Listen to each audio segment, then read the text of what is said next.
Ka-farmers, ka-manalon, ka-magsasaka, ka-mag-uma. Ito ang tunay na bida ng bayan. Magtanim ng may puso, utak, diskarte, sipag at tiyaga. Reggae vibes para sa lahat ng lumalaban sa bukid. Puts-pat, dalhin mo araw-araw sa bukid at sa buhay. Tuloy-tuloy lang. Good vibes farming, taas noo mga idol. Farmer, scientist, astig at solid. O puts-pat, sama-sama tayo. Sipag at yaga, aangat ang kabuhayo. Mula umaga hanggang paglubog ng araw, mga magsasaka, saludo kaming tunay.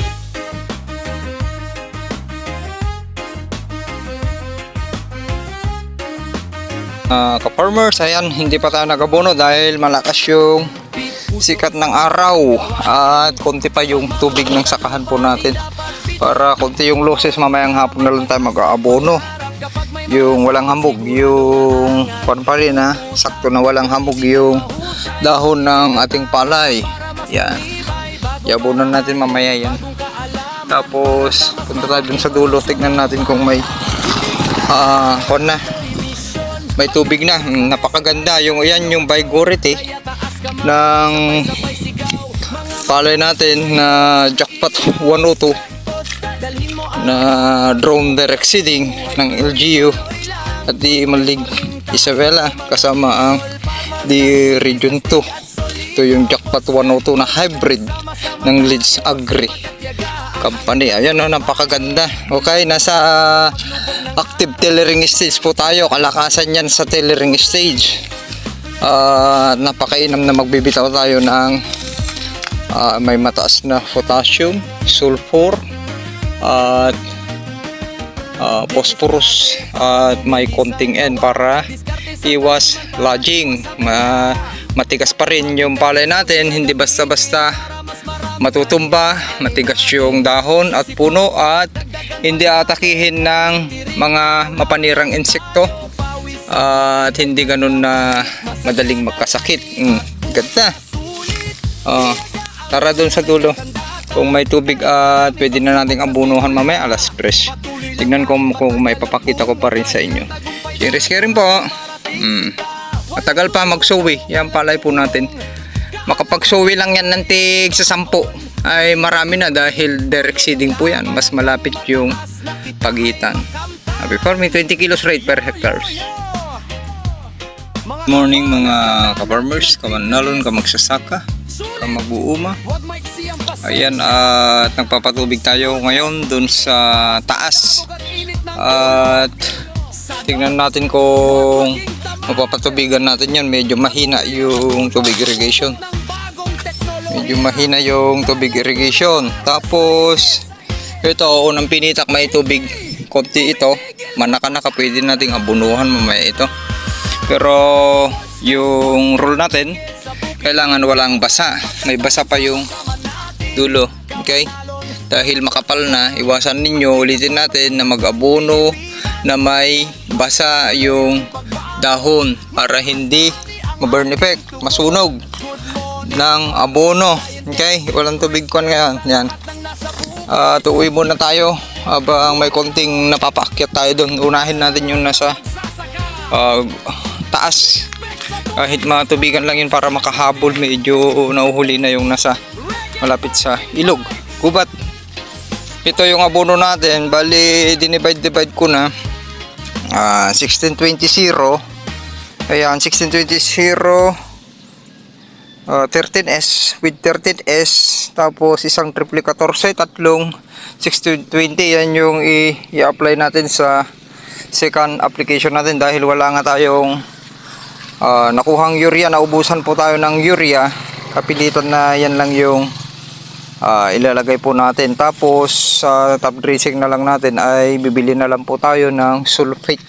Okay, i-mix natin sa Muriato Potas 0060. Ganun na lang, wala tayong magagamit na urea ngayon dahil naubusan po tayo. Ito yung drone direct seeding na Project Atlas ng DE at LGU Malig Isabela. At kung ano yung abono lang na nakuha natin, yun lang yung gagamitin natin at i-report po natin. ang inputs natin ay, ang inputs pa lang natin ay noong 12 das ay nagbitaw tayo ng 3 bags na triple 14 yung binitaw natin dito. Okay, noong 12 das. So ang rate lang doon ay mahigit 10 kilos per 1,000 square meter dahil yung loob nito ay mayroon nga 14,000 square meter yung pinagkumputan natin dito, yung loob ng sakan po natin dahil nakuha na ng may pigiri po tayo dyan at napalibutan tayo ng mga kanal. Okay, nung sinukat ay 14 na lang. Tapos ang kon natin, top dressing natin yon ang susunod. Tapos yon, the triple 14 3 bags. Tapos hindi per hectare yun sa 14. Tapos magbibitaw tayo ngayon ng isang bag na triple 14 at 3. So ang rate nun ay halos 12 kilos per, kung di tayo nagkakamali, 12 kilos per 1,000 square meter. Yun yung mga activities natin. Tapos nag-herbicide tayo after 2 to 3 days. Ayan, nanilaw na yung mga damo na in-upload ko sa YouTube channel. Yun yung Chef herbicide ng Syngenta, yun in-apply po natin. Ang nagamit lang natin ay yung isang bottle 600 ml. So 60 ml per tank load yung na-spray po natin dito. So tipid pa rin yung pamamaraan natin. Tapos sa foliar spraying natin, magsusupport na lang po tayo dahil wala tayong urea. Magsusupport na lang tayo ng organic, natural, all-purpose foliar fertilizer para mahabol pa rin natin yung kakulangan sa nitrogen. Yung at least yun ay all-purpose, maraming macro at micronutrients. Ayan na, yun yung mga hunuli pa natin, kumapal na rin. Yung mga nanilaw, yun yung naramdaman na medyo makapal at least nagbawas pa tayo. Konti yung tubig ngayon. Yan lang yung naipapakon natin. Mga tanghali pa tayo mag-aabono pagtapos ng tanghali. Tubigan na yun, unahin natin na sa taas. Okay, ganun lang, sharing is caring. Happy farming! Okay, abangan nyo sa YouTube channel AgriTipid PH. Target yield natin ay above 10 metric tons ulit. Tignan natin kung kakayanin pa natin umani ngayong El Nino. Walang pag-ulan, wala tayong katulong na ulan para sa dagdag sustansya sana. Okay, dagdag bulas sa ating sakahan. Happy farming! Tara. Ang dami kong sugat. Nilagnat ako kagabi dahil nagka-ingrown na yan. Tsaka uhulip natin, daming sugat, ganyan ang farmers, sugat-sugat lahat, kaya nag-antibiotic po tayo. Dami kong sugat ng kuhol. Okay, time check, alas 3 na, 3:19, mag-start na po tayo, pwede na, medyo malamig na. Ayan yung standing crop po natin, Jackpot 102 ng Leeds Agri Company. Ito po yung drone direct seeding ng Project Atlas ng LG at di Malig Isabela kasama ang di Region 2. Okay, maglulod lang po tayo gamit yung fertilizer spreader. Okay, ulitin natin, mag-abono na tuyo ang dahon. Sharing po. Tara, picture muna tayo. Kita ba?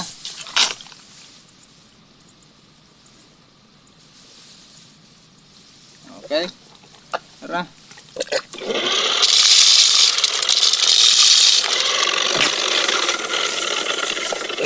Start. Ang itod ng palay natin, 30 days na. Nagbitaw natin, 13 days noon. Okay pa rin na dahil direct seeding. Kung ikukumpara natin sa transplant ay bata pa. Yung palay natin, marami pang isosawin.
Oh, ganun lang kabilis.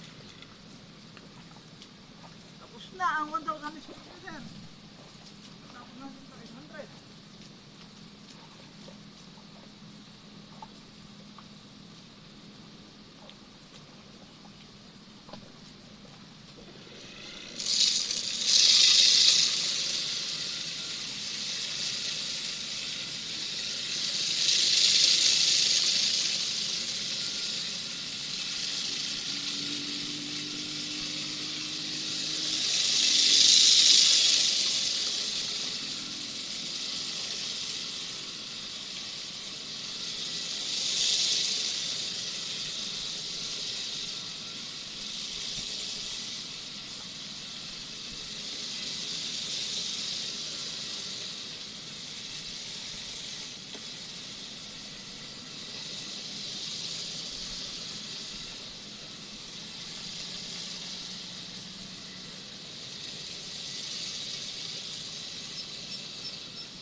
Ganun po kabilis yung kwan natin. Kung luluwangan natin yung butas nitong fertilizer spreader ay mas mabilis na naman, pero mas bibilisan natin po yung lakad. Okay, sharing is caring po. Happy farming. Oh, yan. Ikakalat pa natin yan. Pinakita ko lang sa inyo para masundan nyo. Okay, ang abono natin ay triple 14 at 16-20 with 13S sulfur. Napakainam yan para sa pagnahon ng active tillering sir, pagsusuwi para maging strong yung katawan ng palay at leaves ng palay, hindi basta-basta tamaan ng hindi puntahan ng sakit o anumang klase ng peste at disease. Okay, rice pest and disease. Happy farming.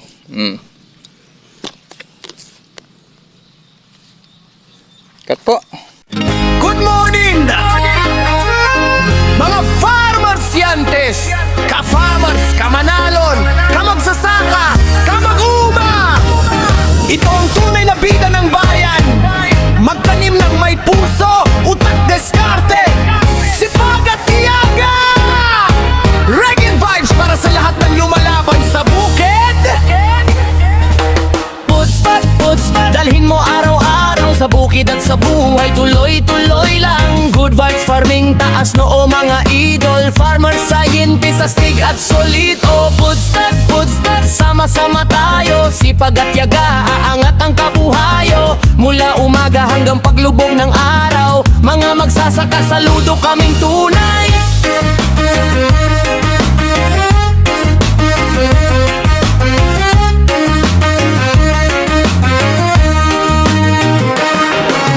Puso, isa puso ang gawain. Pagmamahal sa lupa di dapat bitin. Bawat pula may pag-asa at pangarap. Kapag may malasakit sigurado nga angat. Uutak, gamitin ng mahusay. Mag-isip ng tama para mas tumibay. Bagong bagong kaalaman para sa mas malaking produksyon ng bayan. Hindi basta trabaho, ito'y misyon. Pagkaing nasa mesa galing sa inyong aksyon. Kaya taas kamay, sabay-sabay sigaw, mga magsasaka kayo ang ilaw. Poste, poste, dalhin mo araw-araw sa bukid at sa buhay, tuloy-tuloy lang. Good vibes farming, taas noo mga idol, farmer scientist, astig at solido. Poste, poste, sama-sama tayo, sipag at yaga, ang angat ng kabuhayo. Mula umaga hanggang paglubog ng araw, mga magsasaka saludo kaming tunay.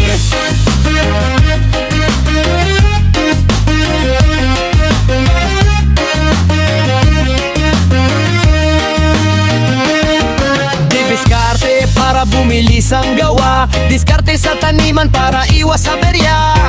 Makabagong teknolohiya gamitin para mas maraming ani ang maani natin. Sipag, dagdagan palalo, kahit tirik, araw laban lang tayo. Pawis sa bukid ay may kapalit, masaganang ani at buhay na sulit. Tiyaga ang tunay na sandata, kahit maraming pagsubok sa simula. Patuloy lang kahit matagal ang bunga, dahil ang tagumpay dahan-dahang dumarating sinta. Walang susuko, walang uurong, kaalaman at aral ay laging baon. Continuous learning, tuloy ang laban hanggang mataas na kita ay makamtan. Yo, yo, yo! Mga ka-farmers, tandaan natin ang triple S. Sulit! Huwag maiksi ang pasensya. Sanultit! Bawas paladabog at init ng ulo. Sadot! Huwag maging tamad. Patuloy na matuto, sumubok ng bagong teknolohiya. Dahil ang tunay na farmer scientist hindi tumitigil sa pag-aaral. Rikit sa bukirin, masayang pagdatanim, sama-sama natin. Kamanalon, kamagsasaka, astig na farmer ng bansang Pilipinas. Tuloy ang pagbangon, mataas na ani ang ating tugon. Good morning farmer scientist, respect sa lahat ng nasa bukid.